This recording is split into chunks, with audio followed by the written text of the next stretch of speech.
શ્રેયાબેન, ચલો. અરે વાહ, જો 4 ત્રિકોણ છે અને 4 ચોરસ છે. શ્રેયાબેને વિચારીને જવાબ આપવાનો છે ભાઈ.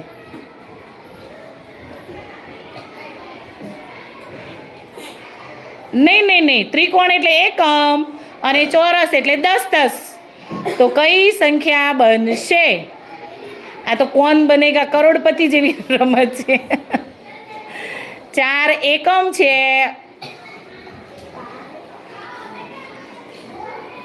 અને 10 10 એ 4 છે. તો કઈ સંખ્યા બનશે? વિચારીને જવાબ આપવાનો. 14 થાય. છૂટા એ 4 છે અને 10 10 ના જૂથે 4 છે.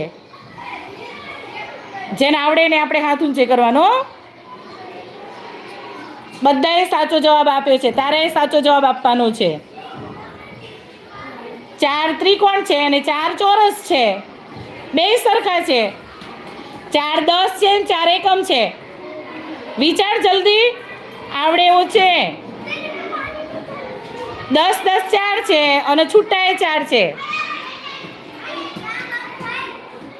શું થાય? હા, છૂટા એ 4 છે અને 10 10 એ 4 છે. 10 10 4 હોય એટલે કેટલા થાય?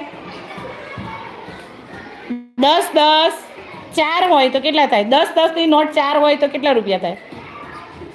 10 10 ની નોટો 4 હોય તો કેટલા રૂપિયા થાય? 40.